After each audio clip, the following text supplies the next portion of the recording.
Well, here we are now down on the exhibition floor, as it were, the workshop of what's happening at AIME 2008. And we spoke this morning to Rosemary Sama, who's the Australian-located person responsible for this amazing event. But I've just managed to find a guy who's actually got a global role. His name's Paul Kennedy, and Paul's position is Group Exhibition Director, Meeting and Incentive Events for Retravel Exhibitions. So welcome to Australia, Paul. It's good to see you again down here. This is the engine room of it all, isn't it? But you've got a global remit, and I know that, we've got EIBTM symbols here and ICA here, and of course AIME down in Australia. Tell us a bit about what Retravel Exhibitions is doing in this space, and where AIME fits into it all. Well, Retravel Exhibitions has two main areas. One is the leisure shows, which it's famed for, such as World Travel Market, Arabian Travel Market. But increasingly, we have reached the lead market position on global meetings and incentive trade shows. Our mothership, as we call it, the EIBTM, which is held in Barcelona, is the largest of all the meeting shows in the world. And AIME is an important component in our global strategy. It's the one show of our large ones that we don't own. We manage the show on behalf of the Melbourne Convention Bureau. I'm very happy to do so. And it focuses specifically on the Asia-Pacific region.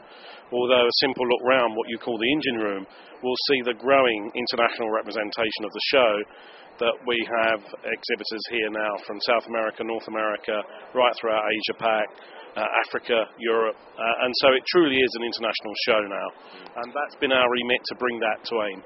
Sure.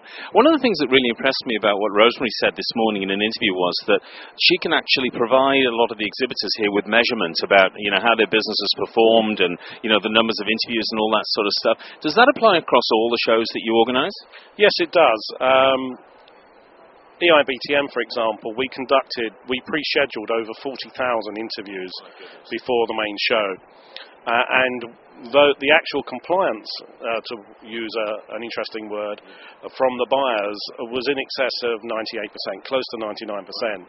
And we have that monitored by the exhibitors, but we also have the buyers monitoring the exhibitors.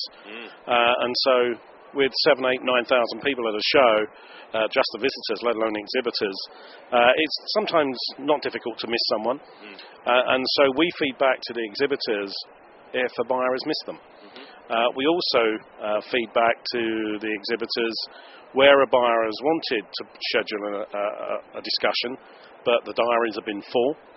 We give those details to the exhibitor to ensure that they've frankly got a hot lead, someone that's genuinely interested in their show. And all of our shows are based on the concept that it's buyer choice, buyer-led as we call it. And I think, we lead the buyers to the stand, and then it's up to the stand personnel to wave their magic wand and actually secure the relationships and hopefully secure real business. And I think you also, I think somebody told me or in one of the presentations that if any of the sellers misbehave and are not there for appointments and so on, you actually surcharge them. Is that right?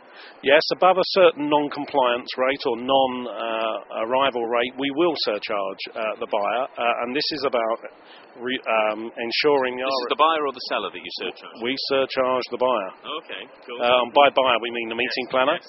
And the reason we do that is that the exhibitors who pay to exhibit at a meetings buyer-led show pay more than an average trade show participation would be. And it's important that as the organiser we do everything to ensure that the buyers comply to their undertakings to meet with the exhibitors, which after all they've chosen to meet with. So I make no apology for that, and I think I'm rather pleased that we do it. I think it's a great system, and I really do. I think it makes people behave, and because at the end of the day, this is about business, and it's about people coming together and doing business together. Just thinking about AIME in the Australian and global context, okay? How would you compare AIME or the attendees here, the buyers and the sellers, the dynamism, the drive, or the sort of product and so on? How does it compare with the others? I'm trying to get a global picture here and see, is business good down here? Is it exciting? How does it compare?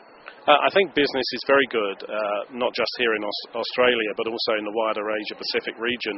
And it's actually very good everywhere.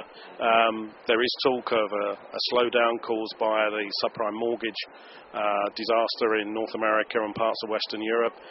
And will there be a slowdown? I think there will be a slowdown in the pace of growth of the demand of meetings as opposed to a depression or a recession in meetings demand. But I think what's interesting when